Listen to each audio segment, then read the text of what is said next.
Good evening, Vancouver, and welcome back to Canucks After Dark, March 28th.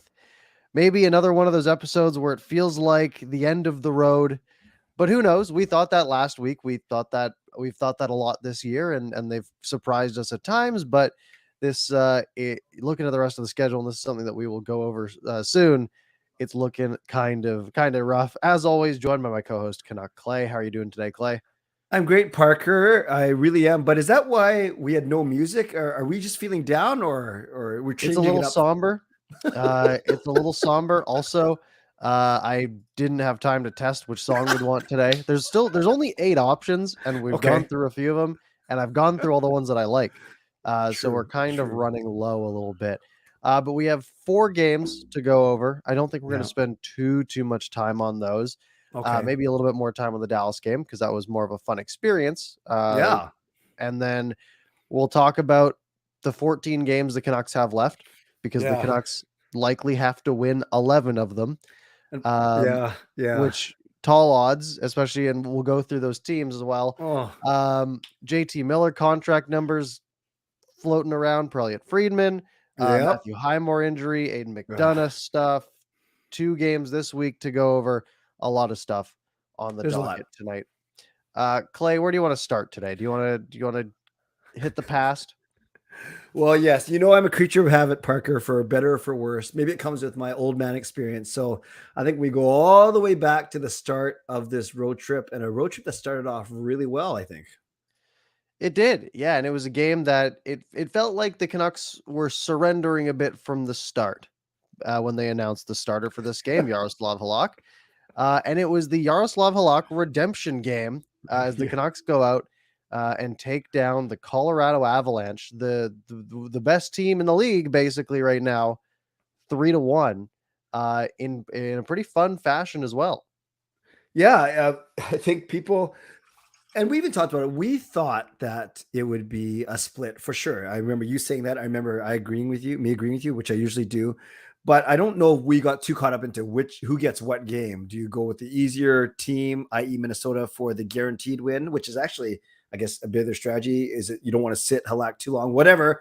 But yes, I was a little bit scared when I saw that Halak was starting against the best team in the Western Conference. Yeah, and it was a game that went 2 scoreless periods. The first period had nothing, the second period had nothing. And then a Brock Besser goal, 83 seconds into the third period, a JT Miller goal. And then the Canucks got in a little bit of trouble. They gave up one to Kadri on the power play. And then Bo Horvat sealed it with the empty net. Pedersen almost went offside there, I think. Yeah. But they did pull this one out. And yeah, it was 32 of 33 for Halak. By far his best game in a Canucks uniform. A lot of people immediately flipping their thoughts on him, saying, "Okay, well, look, you didn't play great a lot. You played really well here."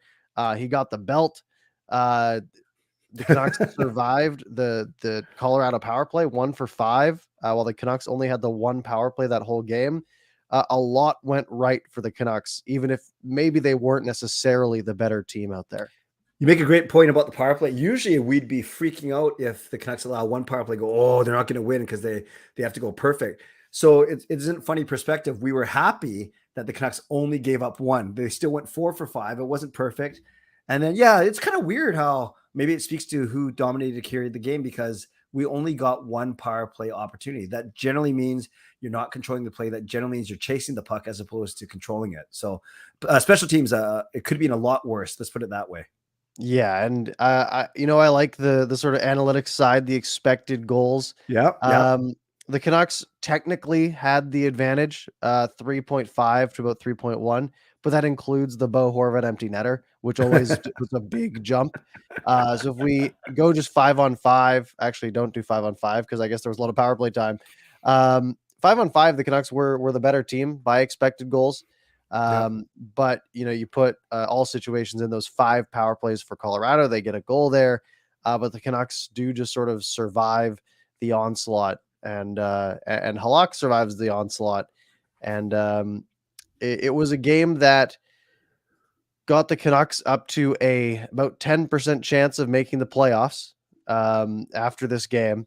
Mm. And it didn't feel like, it wasn't like, oh, this is the start of something good, right? They're going to go on a run here. It was like, okay, well, they still have a tough road trip ahead. But hey, they beat Colorado, which is nice. Yeah, and we had to feel good for Halak, whatever narrative you want to paint. And we talked about this a lot, Parker, in last week's show, the whole exchange between him and Boudreau on the bench when he got put in that one game against Calgary, I guess it was. And yeah, I'm just so glad, of course, that the Canucks won, but he did it for himself. And you could see how happy the guys were, as you mentioned, when he got the Canucks championship belt in the dressing room. Yeah, no, it was a good story. It was good to see him a bit fired up. Yeah. And then so the Canucks took that game. They took the 2 points, and they went on to Minnesota. And Minnesota is also a good hockey team. They've struggled a little bit at times, but they are a very good hockey team. And they could have won this game. They genuinely could have won this game. They have Bo Horvat scoring in the first 5 minutes. So the Canucks have a lead for a short time. They give it up. So after one period, it's a tie game. It's 1-1. Canucks are still in it. Shots were 10-8 for Vancouver in the first period, and everything's good. Second period, Fiala gets on the board, makes it 2-1 Minnesota. Shots in the second, 13-10 Minnesota. They had sort of taken over the game, and that continued into the third period where Minnesota was the better team, but the Canucks get an opportune power play, and it's JT Miller. I think it was just a wrister that he just put through the goaltender to tie the game at 2 and force OT, which didn't go well again. So we can talk about it. And Parker, what is it with the slow starts for Vancouver? Basically the slow finishes, the quick finishes, I could say, for the other team. In that this is the one I like. Actually, I haven't talked to you about this. I love your thoughts. Do you give JT Miller a pass? He's been our best player. He's probably exhausted. The whole team got to bed at 4 a.m. We know all the story now, traveling from Colorado after playing a game in high altitude. And do you say, man, the guy was gassed. He gave an effort. He almost ended the game himself. He put it off the post. So how close can you get? Pedersen makes a pinch. Hughes gets caught. And then Miller is trying to do a 2-on-1, which became a breakaway. Or do you say, man, we're scratching and crawling for every single point. He's got to give a better effort. What says you? I'm kind of in the middle on it. I think he could have done more. I mean, that shot was half an inch away from ending it. Right. So that was close. And I was looking right when he shot that puck, like, man, that right side is open. There's a gap. Talbot left that side out, and unfortunately he caught the post. He goes back the other way. It is only, he gets beat probably only like 28 seconds into OT, right? And it wasn't like it was a super high flying OT yet. So he should have more in the tank at that point. True. I think he just sort of quit on it. And that's not great, but it also doesn't mean he's a bad hockey player and we should hate him for it. It just sort of seems to be the player he is, where he goes on these stretches where he's super inspired and he puts the team on his back. And then there's stretches where he just sort of quits on the play and bad things happen sometimes. And that's just sort of who he is. True. And context is key. Obviously, we're not so worried about it if the Canucks are in a playoff spot and they give away a point to a in the same conference, but they're really not chasing Minnesota. But I guess because of the context, the fact that we are, scratching and crawling for every point. And JT Miller, he's so good. He has 80 points this season. He's on pace for between 90 and 100. So I'll take the good and the bad with him, truly. Because I'm sure he's won more games for us than he's lost. Yep, it's a good trade. So that's basically it for that game. So the Canucks get a point. Not a perfect night out. Keep in mind that was a back-to-back. So getting a point in that game is something that you would take. Expected goals in this one, 2.8 to 1.5 in favor of Minnesota. So that game, like, Minnesota was the better team. You look at the heat map, it is insane. The Vancouver Canucks heat map, it is like evenly spread throughout the entire offensive zone. It's just like, it is a perfect even dots everywhere in the zone. Minnesota, same thing. Yeah. And then there's about 13 dots in the crease, like right in the slot, like in that home plate area. And that was the real, difference in the expected goals metric, at least, because that's where most goals come from. This brought the Canucks odds to make the playoffs up to 11.6% per Hmm. money puck. So it gave them a bit of a boost, Yeah. getting a point that day, and things came to sort of a head on Saturday. They had a game against Dallas, which is one of the teams that they really are up against, right? This is the Yeah. team that they basically have to beat Dallas if they want a playoff spot. They have to get ahead of like Edmonton and Dallas is sort of their spot of where they have to be. And Yep. this was a fun game. I'll let you sort of tell the story. Well, thank you, Parker. It was the proverbial 4-point game because, yes, we were playing against the team we were chasing. And you and I got to watch this game together with 36 of our closest podcast and YouTube friends. Yes, as many of you guys know, I had my second ever meetup. And Parker, truly, I know we were texting. You were saying you're going to try and make it. I was honored. I'm not just saying that. I was very flattered and honored that you came down. And I thought it was great because we were able to, not just me, we were able to meet people on here that support our individual channels. We were able to meet people that support this channel. But more important than me and you and the people that were there, it was just a great game. It was awesome. It was awesome. People cheering. Bruce, there it is. Lucas Gates leading that chant. Good food, good drinks, some giveaways, and a big Canucks win led by Pettersson. And it's one amazing goal and one kind of fluky one, but two great goals. Yeah, no, it was a very, very fun time, a Yeah. very, very fun game too. There was a ton of awesome people there. It was a great time, and yeah, for the Canucks to go out and play the way they did, and you said only one of Pettersson's goals was great. I think they were both really good. We've been worried a little bit Yeah. about Pettersson's wrist, and True. he goes out. He didn't get any loft on this one, but the first, they're down 1-0, 3/4 of the way through the second period. Canucks get a power play. And he Yeah. one times it from his spot, and it is hard and it is low, and it's just Yep. perfectly placed 5-hole. You gotta think, who was their goalie again? That night was Ottinger. Ottinger, yeah. Yeah, You that gotta guy. think Ottinger's thinking he's going high, right? Of Because course, of Pettersson course. loves going just right next to the goalie's head as he slides over, goes on the other side of your head. There's really nothing you can do about it when it's that well placed. So Pettersson goes low, goes 5-hole. Ottinger's mid slide goes perfectly through. So the Canucks tied at 1 there. We go to the third period, and this is what Mike McKenna called the Yeah. best goal he's ever seen, or the best High, shot he's ever seen. that's high praise, man. That's high praise coming from an ex-goalie. And it's kind of hard to argue it, right? Like it's a textbook goal. Yeah, he Yeah. comes in down the right wing. It's Joe Pavelski playing defense, but Pavelski plays it fine. He's got the stick. He's coming backwards. His stick is coming across in between his legs. There's almost nowhere to shoot. And Pettersson loves to do this move. And I try to do it in beer league where you just like you toe drag and shoot through the guy's legs. I hit shin pads every time, Yeah. every single time. So Elias Pettersson pulls it about half a foot, maybe 8 inches to the inside, fires it between Pavelski's stick and his legs, which is impressive enough, right? That's a tight window to hit. And then Yeah. it is perfectly placed to the point where it's over the shoulder, off the crossbar, off the post, and in. It couldn't have been better placed. It was perfect speed. It was perfect everything. It was just a sniper's goal. It ends up being his 200th point of his career. Nice. And I think he's put to rest any fears. I know he had a horrible start under Green. He was less than 0.5 points per game. Since then, he's almost been 0.9, so his career pace. So I don't think we have to worry about him.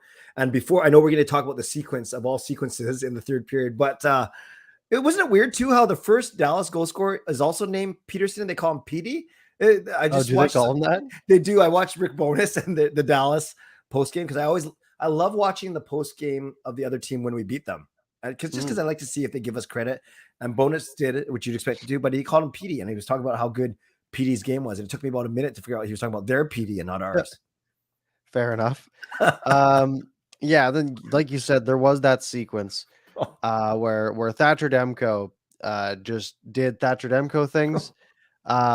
And I think we missed it a bit because the audio wasn't super loud. Yeah, we were chatting and there was lots of other other noise, and so we didn't really hear Shorty's call right on the play. Yeah. But the sort of scorpion-ish, like kicking up the right pad to make that first save. And just being there with like 30 people, and everyone was like, oh my God. Like everyone was like, what just happened? And they kept going. Asa Lindell puts it off the post, but on replay, Pettersson actually tips it with his stick. Yeah. Yeah. It was a phenomenal play. And then going back and watching the highlight after and hearing Shorty's call on it, it was perfect. It was awesome. It was exciting. It was an amazing sequence that literally won the game for the Vancouver Canucks. Yeah, Lindell was the one who got stoned on the Scorpion, and then he's a defenseman, which is kind of funny. He just kind of stayed in front of the net the whole time, and then he puts it off the post. You're right, a great defensive play by Petey. Robertson had 2 point blank looks. It was nuts. Guys were losing their sticks. Guys were flying all over the place. It was very reminiscent, and you were at that game, right? The Rangers game where he did the Scorpion save. Yeah, it's crazy. It's crazy that he can do that consistently, like that. He's done that more than once this year. Yeah. It's so awesome. And man, you got to feel for Lindell there. When you get robbed like that, and like there's nothing you can do about it, right? The goalie you just got beat by the goalie on that save. Yeah. You think about that for a long time though. You're just like, what if I just pulled it back half a length and gone under the crossbar, or like done this and that. But like on any other goalie, on any other night, really, right? That probably goes in, right? Yeah. Thatcher Demko, like he doesn't save that every time. So it's just, it was a crazy play. Dallas has to pull the goalie. Bo Horvat, once again, an empty netter. And then for good measure, after I had stopped sort of paying attention to the game and was more focused on my poutine, JT Miller scored again. And I was like, oh, wait, why is this a replay? Like, what's going on? But 4-1 ends up being the final. Yeah, so it was a great time, great company, great game. And we were feeling good. We were sitting there saying, wow, we've taken 5 out of 6 points on this road trip. We do need 6 to make it that 750 that we got to kind of aim for the rest of the season. And then tonight happened. Tonight didn't go great. Yeah. And it was another slow start for the Canucks. St. Louis came out hot out of the gate. They looked dangerous out of the gate. And let me see if I can pull up the old game center. Oh, by the way, honorable mention while we're still talking about that Saturday night. Another highlight of that night was staying around after and watching Edmonton get the doors blown off of them 9-5. Because we watched the first 2 periods as a group there, and it was crazy 5 after 2, and it was very entertaining. But that's just a side note. So the Canucks get scored on early. 6.5 minutes into this game tonight, Scandella gets on the board. This is so unlucky. Shot goes off of the stick of Will Lockwood. Pops up into the air, or sort of over Halak, and then hits Scandella. I don't know. It looked like he bat it in out of the air. You know what's crazy, Parker? I watched it. It actually hit Halak twice. It hit his shoulder, then it hit his stick, then it hit the crossbar, and then it hit Scandella. Yeah, so just unlucky that St. Louis gets on the board, but they'd been creating a lot of pressure. It sort of felt like one was coming at some point, and they get on the board. Canucks answered back a little bit for a couple minutes there, and then Perron scores. This was just a wicked shot. It was a 2-on-1, sort of a failed. Garland. Yeah, so Garland gets stripped. He's sort of the last man back. He's sort of covering for a D-man. And he just gets the puck pulled right off of his stick. It's Barbashev and Perron. Barbashev goes over to Perron, and it's a wicked shot just under the bar. Tough to save. 2-0 St. Louis. Second period was a lot better for the Canucks. Yes. I think they got the first 9 shots of the second period credited to them. There was the Tanner Pearson chance in front that was really close that they couldn't get past Husso, who has been absolutely fantastic this year. And then all their momentum sort of dies when Horvat takes that delay of game penalty. He tried to backhand it off the glass, and it was like an inch too high. But you just can't do that. You can't do that. They killed it, but they go to the third period. They're down 2 goals. It was one of those games where, this team under Boudreau has had these games where they've gone down to the third, down 2 or down 1, even down 3, and it hasn't really like it's felt like they can come back in it.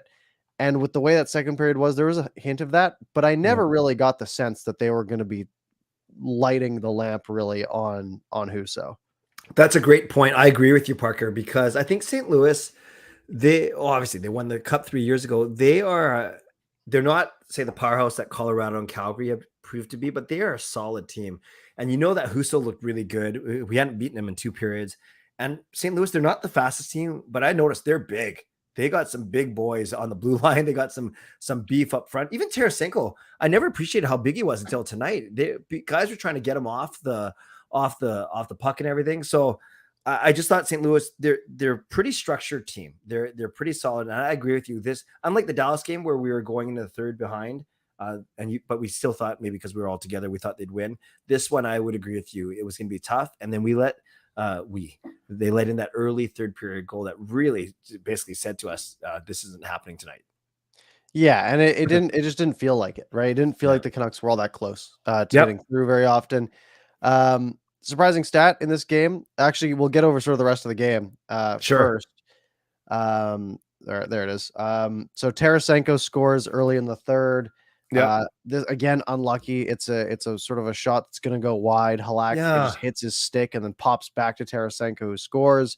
Brad Hunt makes it 3-1 shortly after, goes on a little 3-on-1 with Lamico and Chason. Chason almost goes offside, but Brad Hunt with a good shot. Actually a pretty wicked shot to make it 3-1. And then the Canucks get a power play, down 2 goals, and a chance to come back in this game and make it a 1-goal game. And they allow 2 2-on-1s for the St. Louis Blues. Patterson loses his man at one point. It's a 2-on-1. They had another one like 30 seconds later. Just an awful power play. Halak made some good saves, but that was really their best chance to get back in it. It didn't work, and Tarasenko would add the insurance marker on the empty net with about 2 minutes to go, and that was it. It's a little frustrating because the Canucks power play as their penalty kill, they've actually been quite good in the past month. But yeah, Besser had that one chance short side. But you're right. I get it. I get the Canucks are pressing. I get that they have 4 forwards out there and 1 D-man. That's why generally you'll get a 2-on-1 if you're pressing on the power play. But yeah, it just never felt like that we were going to beat Husso, unfortunately. And Halak was good. And I know I see a couple comments in there. Oh, they should have started Demko. But I don't think you can blame Halak. They should have scored more than 1 goal. Yeah. Would be my argument. It's kind of like the Halak bump or lack of bump. They don't seem to score when he's in the net. Poor guy. Yeah, so expected goals in this one were 3.5 for St. Louis. Now, keep in mind that includes their empty netter had a 80% chance of going in. So 0.8 of that is their empty netter. Okay. So other than that, about 2.7-ish expected goals. Halak allowed 3. Slightly worse than expected, but not all that bad. The Canucks expected goals tonight were 4.35, at least. Really? Puck. Yeah. And a lot of that came in the second period, of course. There was a Horvat chance apparently with 3:18 to go that had a 60% chance of going in. That didn't. Wow. And that was, I guess that's a big chunk of the expected goals. But yeah, it was a game that was really dominated by the Miller line. That was the only real line that felt like they were going for the Canucks. And then Connor Garland got pulled off of it because he had that bad giveaway, and then he basically got benched. Garland was noticeable in the first period for sure, both good and bad, because of he was a buzzsaw out there. I don't know about you, Parker. I know he's our quietly our favorite prospect, so to speak. But I thought Lockwood was really good, especially in the first period. Like maybe not so noticeable the second 2 periods, but first period I thought he was hitting. He led the team with 5 hits tonight. So I thought Lockwood was really good and really noticeable in that first. But you can only do so much when you're playing with the Patans and Richardsons of the world, to be honest with you. Yeah. Looks like he got credited with 4 hits. 4 hits. They took one away. But yeah, he was good. 10 minutes of ice time, 4 hits. You're pretty okay with that. Yeah. Unfortunately, Tanner Pearson a -3, JT Miller a -3. And even though they felt like they were dominating the play when they were out there, right? It just didn't go their way. Yeah. And yeah, it's just an unfortunate game. It was So one we the got a Canucks needed. Husso'd. Yeah, we got a They Husso'd. did, and it Yeah. happens quite often to this team where they just can't score Yeah. on goalies that maybe they should be able to score on. So I think their shooting percentage, and I look at this every once in a while, it's got to be low, right? I think we've talked about this before. If I go to, uh, what stat is it? Shots by type. There we go. Hmm. Shooting percentage. The Vancouver Canucks have the 6th worst in the NHL Ay, shooting ay, ay. percentage at 8.7%. So the average goalie they go up against is about a 911 save percentage. Yeah. And the median's about a 9.5 say shot or shooting percentage. Okay. Yeah, and it's been a real story for the Canucks that there's just games where they play okay and they can't get anything in the net. Yeah. And that hurt them tonight. So Parker, is it a case of when you consider the quality of opponent, all four good teams from the Central, the fact that we got 5 points is actually quite impressive, Yep. but it's unfortunately too little too late given the crappy homestand they had last week. Yeah, because remember after last week it was over, right? And that's why they traded Tyler Mott. They were done. The only way that they would not have been done is basically if they had won 3 of the 4 games, and they were a point away from that basically. Yeah. And again, they're technically still alive. Playoff odds per money puck down to about 9.1%. Hockey Viz, I think, has them at 11. The Athletic doesn't update till the morning, but I imagine they're usually a little bit on the higher side, so probably 11, 12% as well. Yeah. It's not looking good. And the reason for that is the Canucks have to win, most likely, 11 out of the next 14 games. Now, under Boudreau, they win Yeah. what? 2 out of every 3? Yeah. Ish. Yeah. So if they were to win 2 out of every 3, that's what? 9 point something out of 14 games. Right. So they need to exceed their excellent pace that they have been on over the past, however many months. Here's where the problem lies. The problem lies in the teams that they play against. Easy ones, right? No. So these are their 14 games. Wednesday, it's the Blues at home. I think the Canucks are probably favored to win this game just because they're at home, but it's probably barely. Like I'd imagine like odds makers will have it at like minus 115, like basically so close to even. But maybe like a 52% chance for the Canucks or something like that. Okay. Then they have a home and home against Vegas. Now, Vegas is a better hockey team than Vancouver. They have been struggling a lot lately. So maybe, who knows? Maybe they have a chance to win some of these games. Then they get Arizona. In Arizona, that should be a winnable game. They get San Jose and Vancouver. That should be a winnable game. Then they go to Vegas, then Vegas comes here again. A tough one. Then they have Arizona, which might be winnable. They have Dallas, which is tough. They beat Dallas on Saturday, but they're a decently tough team. Ottawa should be beatable. Minnesota is tough. Calgary is tough. Seattle should be winnable. LA is tough. Edmonton's tough. So, looking at that, that's not a crazy hard schedule. You can only lose 3. Yeah. That's where it gets tricky. You can lose 4 if you lose like 2 of them in OT. Right. Maybe, right? You can go like 10-1 and 2 or 10-2 and 2 or something along those lines. Yeah. But basically it's looking tricky. Cuz what 3 games can they lose? Like the Calgary one, Yeah. the LA one, and let's say one of the Vegas ones. One of the Vegas ones. Yeah. Right? So that means in their next, if we're going to say they can lose to Calgary, LA, and Vegas, that means that they have to win 9 of their next 10. Yeah. Because the Flames game and the Kings game are in the last 4. So we're basically saying if the Canucks lose 2 more games in the next 24 days, it's over. And Parker, even if we don't allocate the 3 losses, what I heard from you is 9 of those games are against teams that are higher than us in the standings, and only 5 aren't. The 2 Arizona, the 2 San Jose, and the 1 Seattle. Is that correct? Everyone else is higher than us in the standings. Ottawa's in there too. Oh shoot, there's an Ottawa one. Okay, so 8 and 6 then. And San Jose's in there. Right, twice San Jose or just once? Once. Oh, that's Either way. Call it middle. Yeah. Call it halfway. Yeah. Right. Yeah. Say half the teams are above, half the teams are below. Yeah. Well, you have to beat all the teams that are below you, which is hard because they don't beat the teams that are below them every time. Right. And then you have to beat half of the teams that are above you. More than half. Sounds easy, right? Oh man. And even let's look at everyone's talking about these 3 Vegas games.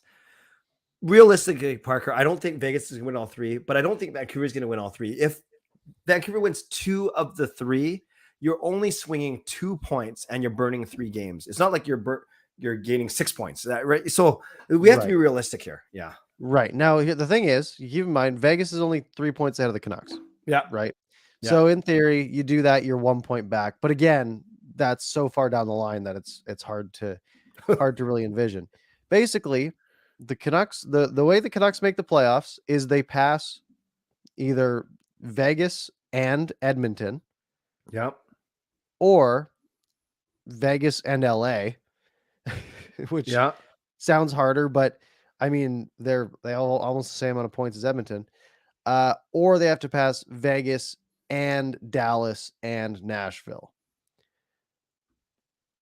And Winnipeg's hanging around too. Right. And Winnipeg, actually, and Winnipeg. Yeah, I guess Winnipeg too. So basically, I guess, yeah, so it would be Vegas and Winnipeg and Dallas, and then that would be enough.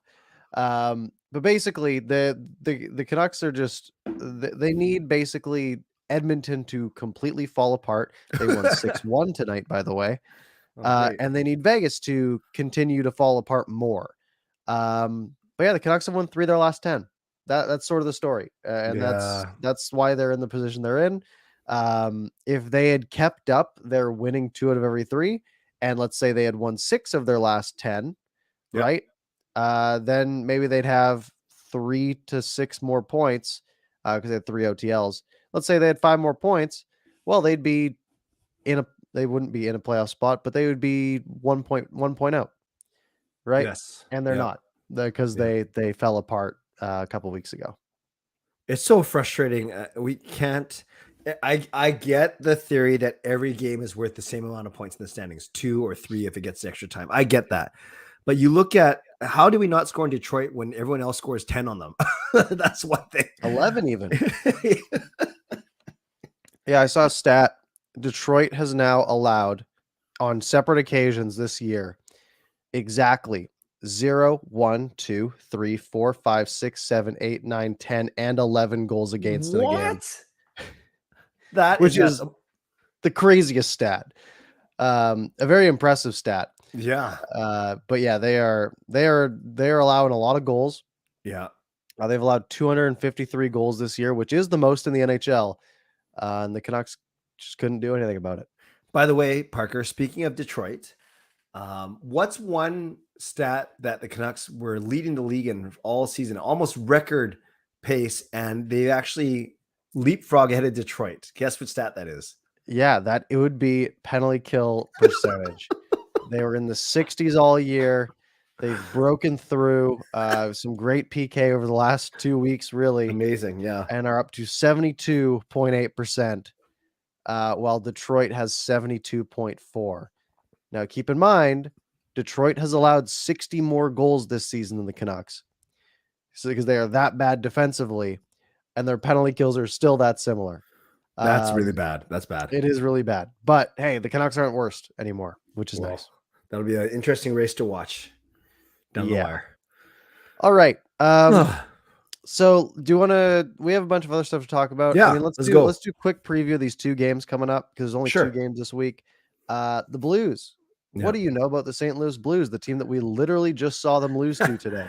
Well, what's interesting is I'm curious to see who the goalies are going to be. You know, it's going to be Demko for the Canucks. Boudreau has gone out and said as much, and that was kind of his motivation too for starting Halak. He didn't want the Blues to see the same goalie twice. And Halak, you want to reward him. He did play well against Colorado, and you and I aren't blaming him. So we know Demko is going to be in our net.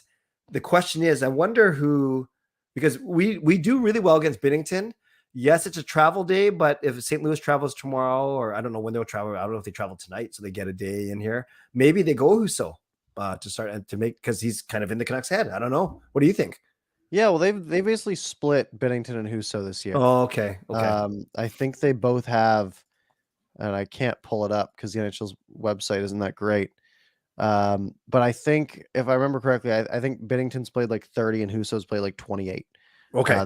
They've basically played the exact same amount of games. Yeah, Husso started 28 games, played in 29, Yeah. and he has a 924 this season. Wow. So he's their starter. He started their last 4 games. Really? I think I think he'll continue that. Okay. He's a really good goalie. And Demko is also a really good goalie. Maybe it's enough to swing the tide a little bit. But remember, every game is a must win now. It's they're in for St. Louis is a tough team. You mentioned it too. They're big. They got some guys who can throw the body around a lot. We saw Brad Hunt take a bit of an iffy hit earlier today. That guy's massive. Whoever that guy is, that guy's huge. Yeah. What was his name? It sounds like Tarasenko, but it's not. Poroshenko, I think. So that'll be a tough team. And then I imagine they go Demko and Demko on Sunday. Matinee game, 4:00, home game on the Sunday. Which is weird because against Vegas, which is also Pacific time. So not totally sure why that is, but Vegas has been a team that the Canucks have struggled with historically. I don't know. How did they do against them this year? They lost 7-4 once, and that was the only time they played them, right? Yeah, because we got them 3 in a row. By the way, I'm just looking at St. Louis. Check this out, Parker. Toropchenko, 6'6", Bertuzzo, 6'4", Mikula, I don't know that guy play, 6'4", Pareko, 6'6", Scandella, 6'3". They got some big guys. One thing so what do you think? To mention? Yeah. By the way, when we were talking about if the Canucks can win 11 of the 14 games, they have 3 sets of back-to-backs left. What? As well. So they've got next Wednesday, Thursday, Vegas, Arizona. They have what were the other ones? Unless I'm complete. 18th, 19th, Dallas and Ottawa, both of those at home. And the last 2 games of the season are also back-to-backs against the Kings and Oilers. Oilers is in Edmonton, though, right? Yes. So that could be 3. Whatever. Let's not attribute the 3 losses, but the point is tough competition and 3 back-to-backs in there too. Yeah, it's not looking good. Great. All right. What else do we want to talk about? Do we want to talk about JT Miller? Yeah, let's do that. Okay. Elliot Friedman, I think, went on Donnie and Dolly Friday or today. I don't know. When was this? I think it's today, actually. Today. And said the number floating around seems to be his projection, at least 8 years, $8.5 million. Now I don't know about you. That's a little rich. Yeah. That's was Zuccarello the comparable, Parker? Is that what we saw? I think so. Yeah. Okay. So 8 years, 8.5. So wow. Zuccarello is only making 6. He's 5 by 6. So maybe that wasn't the comparison. Was it? Was it Zibanejad? Yeah, look up. I always get those 2 guys mixed up. We'll start with the same letter. Let's go with Zibanejad. No, he got an extension. Yeah, he makes 8.5 for the next 8 after this one. Okay, so that's the exact same thing we're talking about. Okay. He's turning 30, right? Or he's turning 29. What's JT Miller doing? He's turning 30. I think he's 29 right now. He just turned 29. Okay. So he will be 30 at the end of next season, which is when the new contract would kick in. So it would be from his year 30 to he would just turn 38 when it expires. He's durable, Parker, but I don't know if you want paying any guy $8.5 million when he's 35, 36, 37 years old. Yeah. And there's a lot of things that sort of hint that this is the best year JT Miller's had, right? Yep. Not by a super long shot, right? 2019-20, he had 72 points in 69 games. So he's doing a little better this year than that year. his shooting percentage is high, right? 16.3%. But his career, he's averaged 14.4, right? You take out the first 2 years of his career where he was at 4.6 and Yikes. 6.5.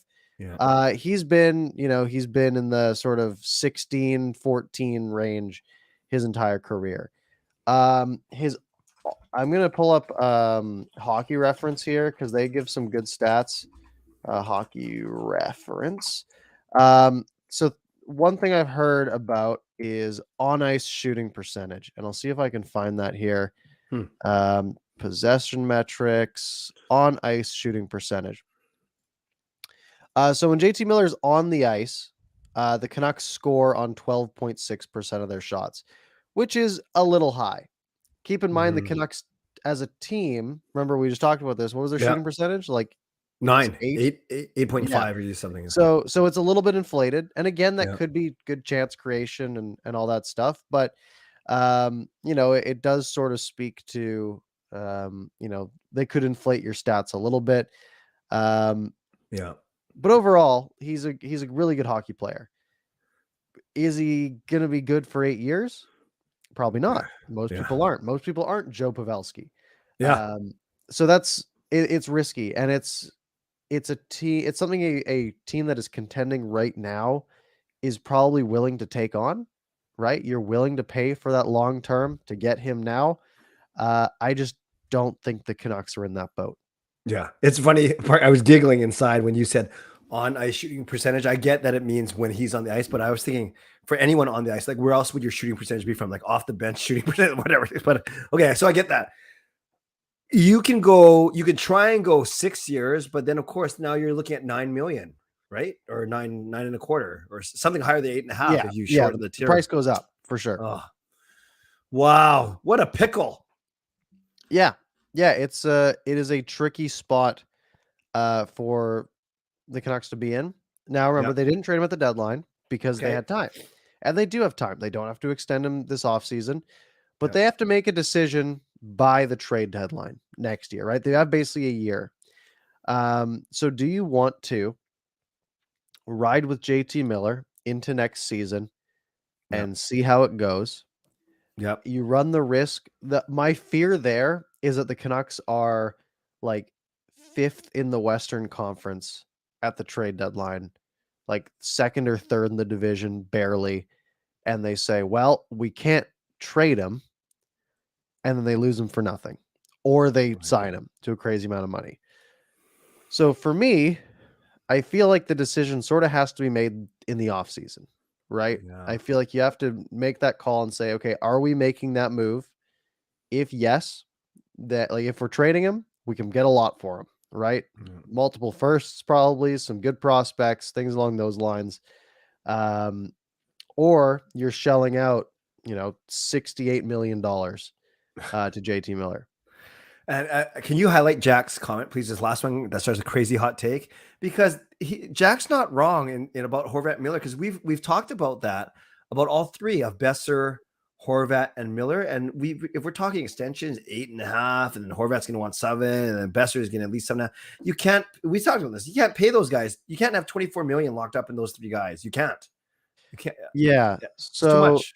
Horvat makes 5.5 right now. Yeah. Um, does he get a big raise though? Well, I think he's at least in the sixes, don't you? Probably, but Yeah. I don't think that's like a Okay. game-breaking amount of money, right? Okay. I think if you're paying him 6.5, Yeah. I think you're fine there, right? Okay. And you're still, I mean, he turns 27 though, like in a week, right? Yeah. Like he's already 27, which is crazy to think about. Um, so yeah, if you're Yeah. thinking what you're going to give him, 6 more years at 6.5 until he's 33. I'm not too worried about him falling off a cliff at Right. 33. Right. Um, but yeah, it's I don't think you have to make a decision on Horvat. I think you can extend him, and I think 3 years into that contract you can trade him if you have to. Okay. Miller's a little trickier though. Yeah, and you know what's fascinating? Remember when the Canucks sucked, and then before Boudreaux came on, and we would spend, like we're doing now, we'd spend a lot of time talking about the Besser, Horvat, Miller dilemma. Then the Canucks started playing well, and then we kind of left it alone. Trade deadline happened, and then we found out there was really no serious talk. The Canucks set a high asking price, and no team came even close. But now, with the Canucks likely on their way out, on the outside looking in, it's going to heat up again, especially closer to draft time. So not only is the Besser decision going to be a big one, I agree with you. The Miller one, I think they're going to have to start leaning towards a decision this summer. I agree with you completely, and that's fascinating to me. Yeah, and I think it's because there's the fear of running out of time, right? At the draft, you have all the leverage, right? You have the extension in your pocket still. You have so teams can't just be like, we know you're going to lose them for nothing. We'll only give you one first or something, right? You have the extension in your back pocket. At the draft table, there's a bunch of currency getting thrown around. Teams can go over the cap by 10% or whatever it is, and it's sort of I think the best time you're going to have value for Miller, because he priced himself out of this deadline.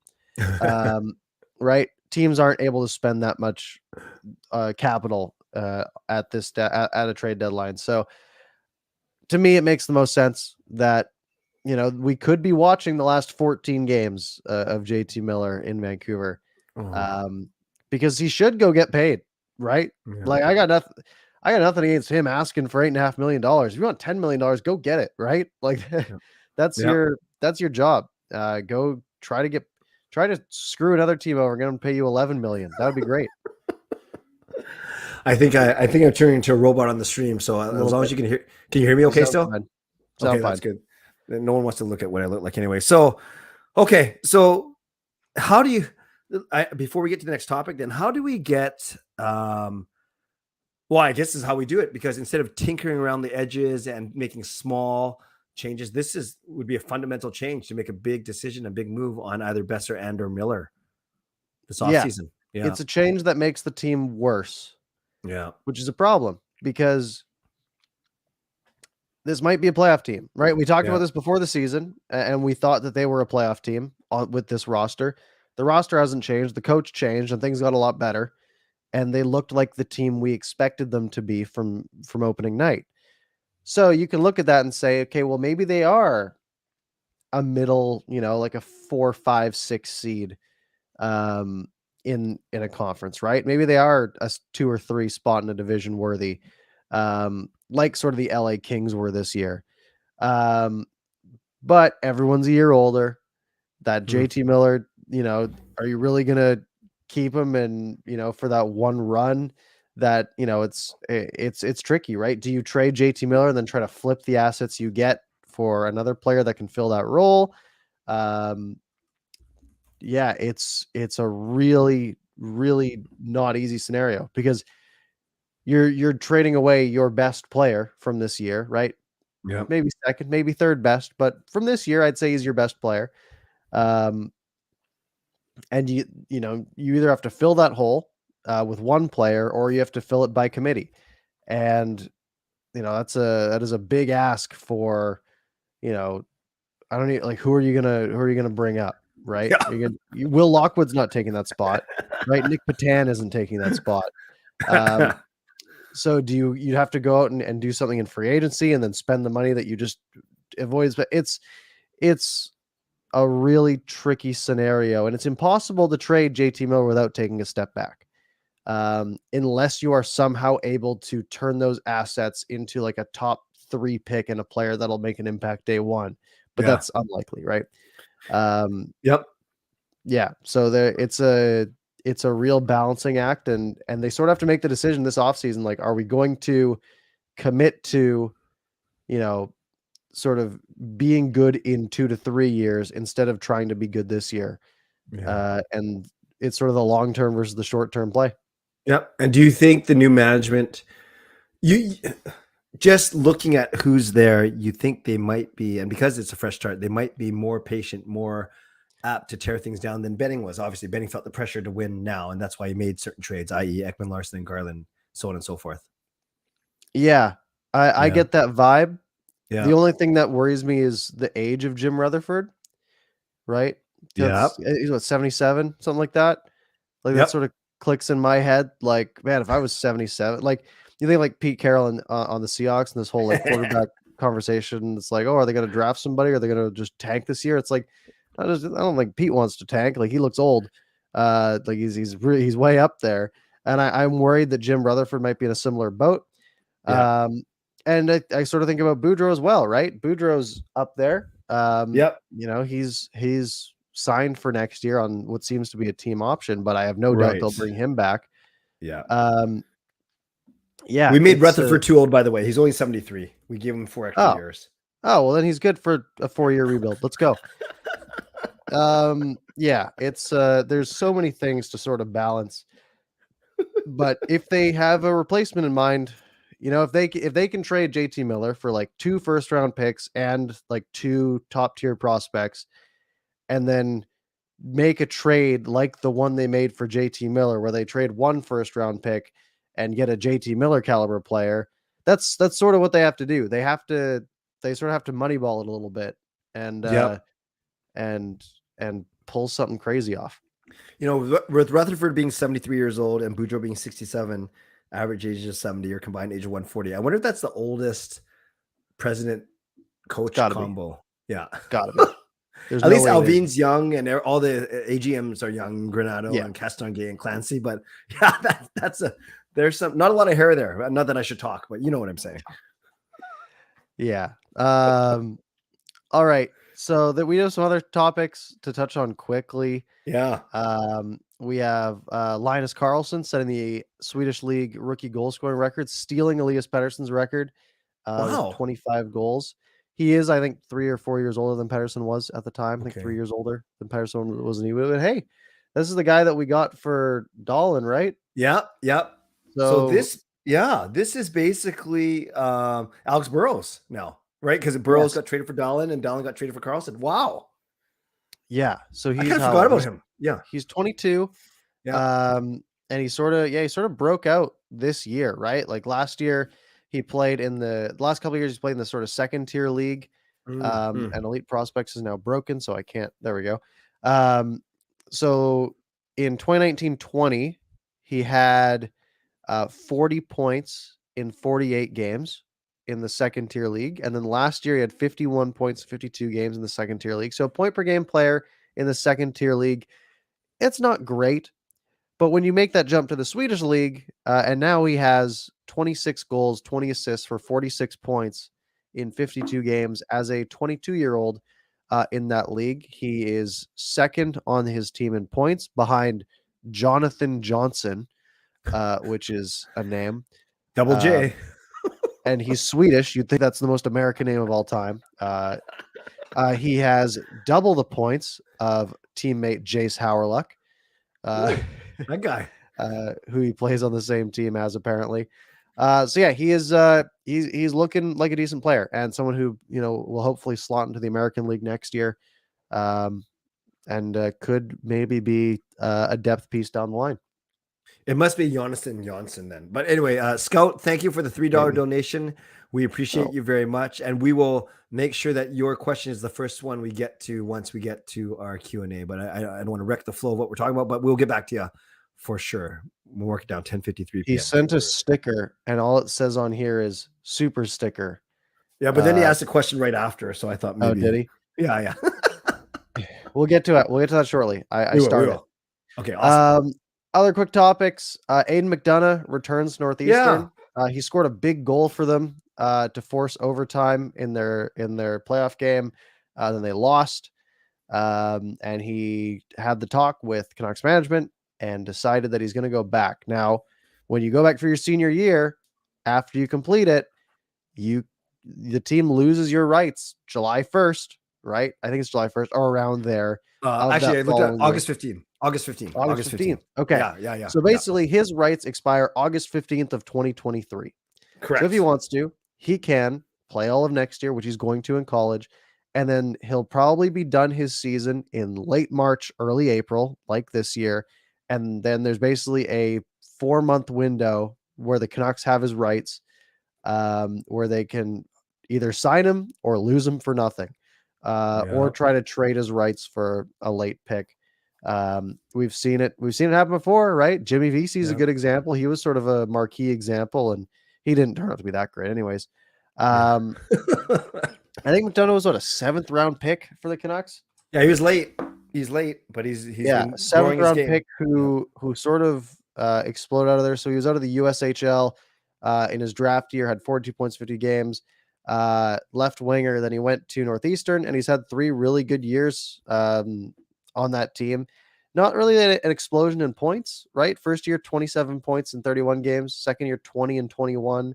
This year, 39 and 38. But the goals have increased from 11 to 10 to 25. Wow, So wow. he stepped up in the goals department, and from all accounts, he is he's the leading scorer on his team by 12 points. So he could be a decent piece. Yeah, I saw a lot of people, Parker, freaking out on Twitter. Oh, that means he's as good as gone. But I went back and looked at 2 relative examples of Canucks players, and Jack Rathbone, we just went through this 2 years ago, and he signed on July 15. So it kind of a little close, but he signed with a Yeah. month to go.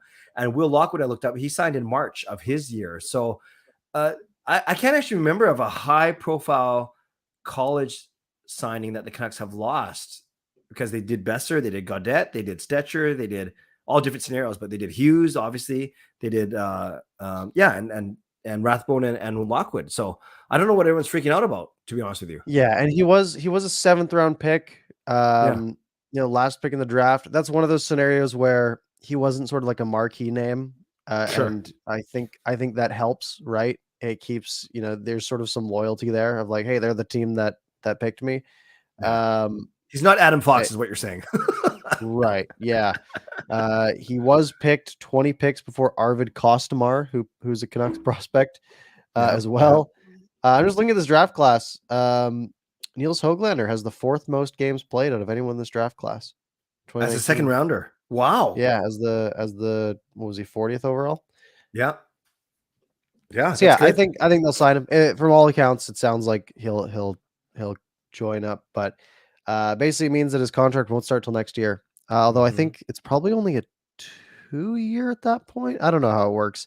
It gets really confusing because sometimes Yeah, it changes based on age, but I don't know. right. And then, yeah, something like an advantage of burning one of his 3 years on his contract gets Yeah, him to whatever. Yeah, we'll worry about that next year. yeah, next year problem. All right, that was everything I had. All right. One thing. So, Oh yeah, good. real quick.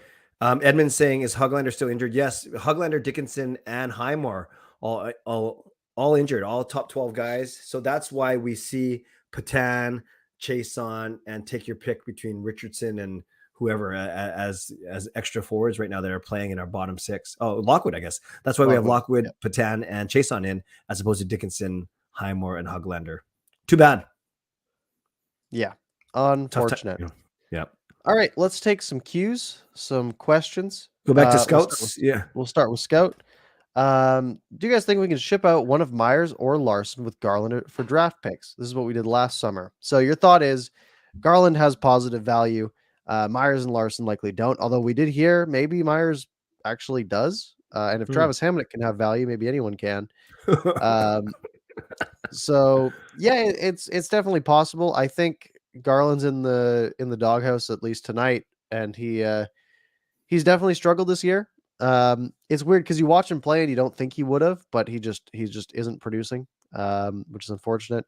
Yeah. I don't know if they're gonna give up on Garland yet. I think he has positive value for sure, right? He's on a pretty cheap contract. He's well regarded. He's everyone likes watching him. He has all those sort of you watch him play, you're like, okay, this is the kind of guy I want on my team. But you have to wonder, if the management group thinks that what he was this year is actually the player he is, but other teams think higher of him, then that's where you get value, right? If you Mm. if your scouts have him lower than other team scouts, well, then you can sell him for more, Yeah. and then go get the guys that your scouts like.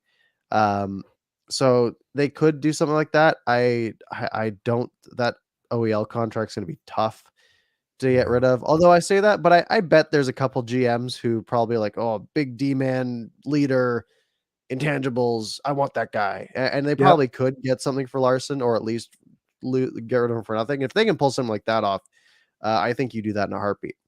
I agree with you. And I think with Garland, I also agree with you. I think it's too early to, quote, give up on him.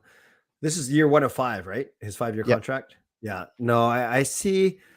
He might not be your primary scoring threat on the first line right wing, but he can certainly be a good secondary complementary piece. And we've seen enough flashes.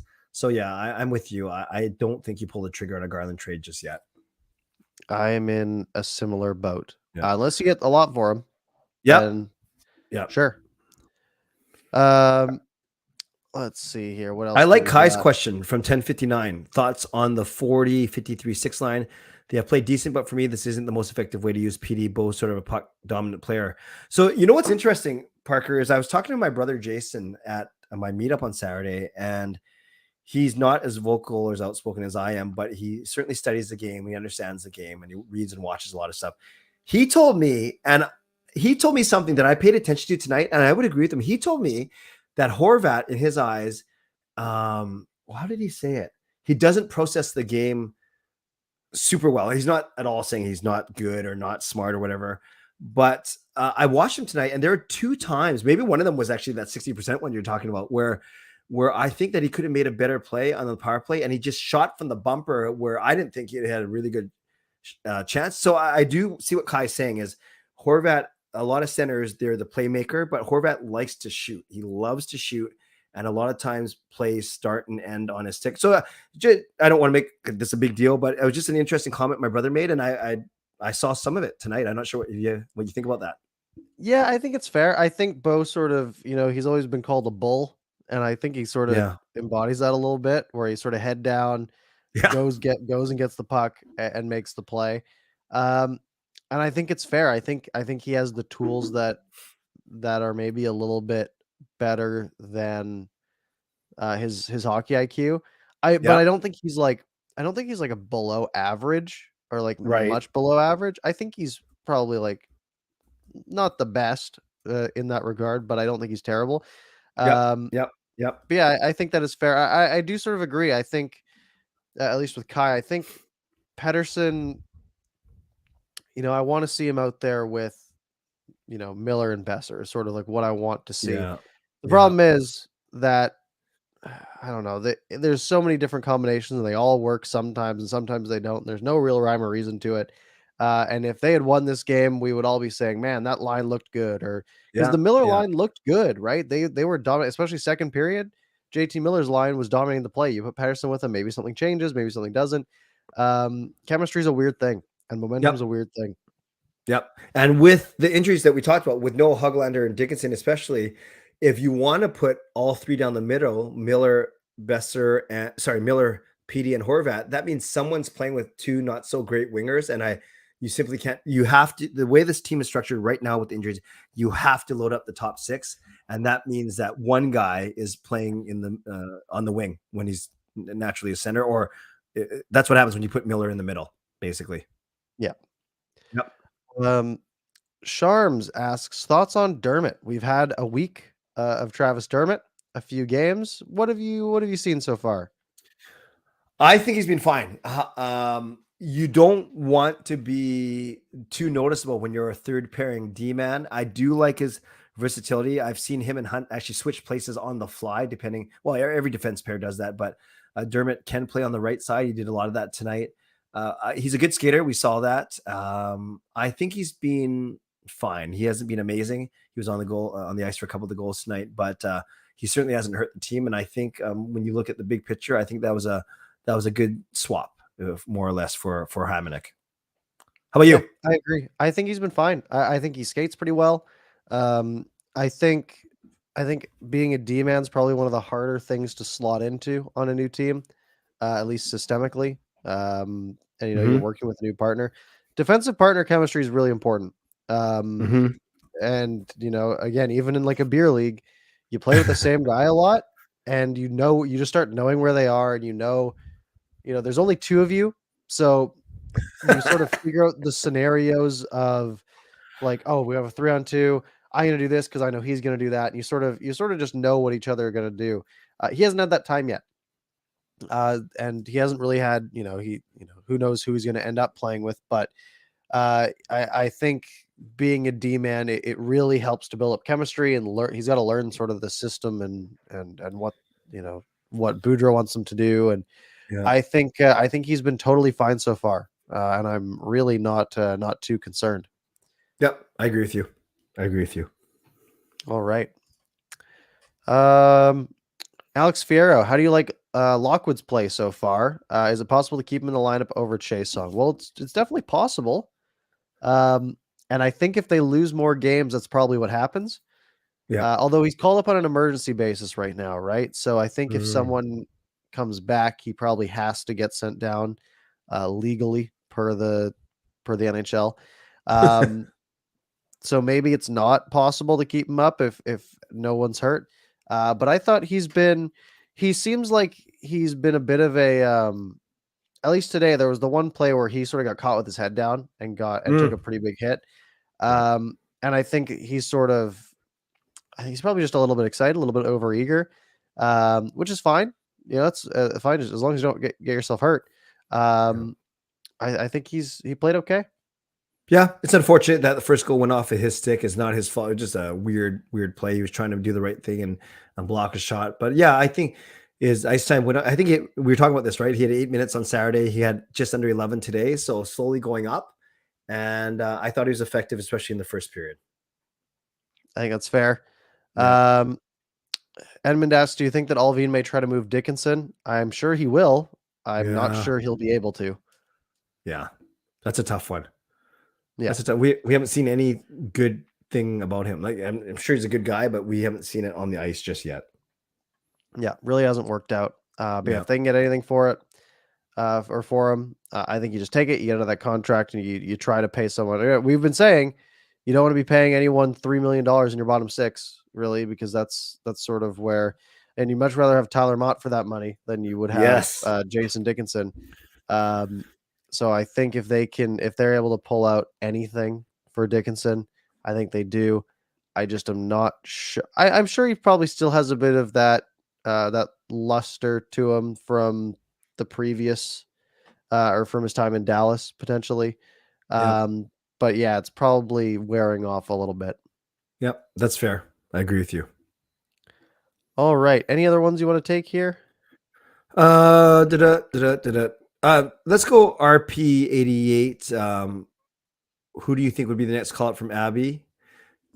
I do think that if the Canucks, it sounds kind of morbid, but if the Canucks do get eliminated in the next little bit mathematically, I would love to see Jack Rathbone Yeah. now that he's healthy again. I'd love to see him, and I'd love to see him with Dermott. See what happens. Hunt's been great, but he's not going to be around a long time. Let's see what Rathbone can do. But I'm not in a huge rush. If it's not till next season, it's not till next season. But he's the one guy I would look for.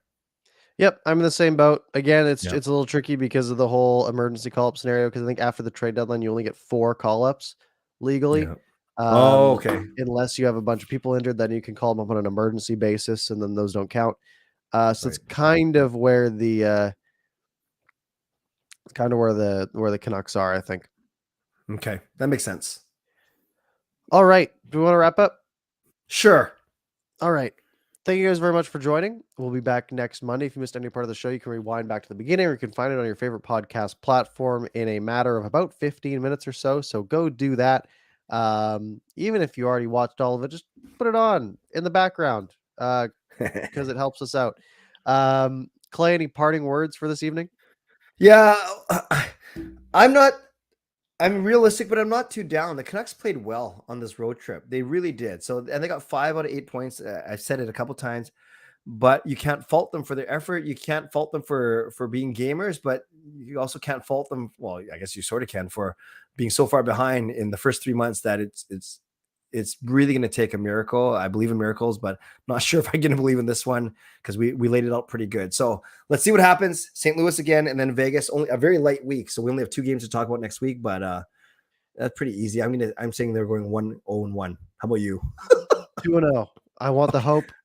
Think Love of how it. fun if next week, and then they'll only have to win 9 out of their last 12, which is way more doable. That's the thing. If they go and win both these games, you get that little bit of hope again, Yeah. and that's it'll hurt. but it is fun. There you go. All right. Thank you guys for hanging out with us, and we will see you next week.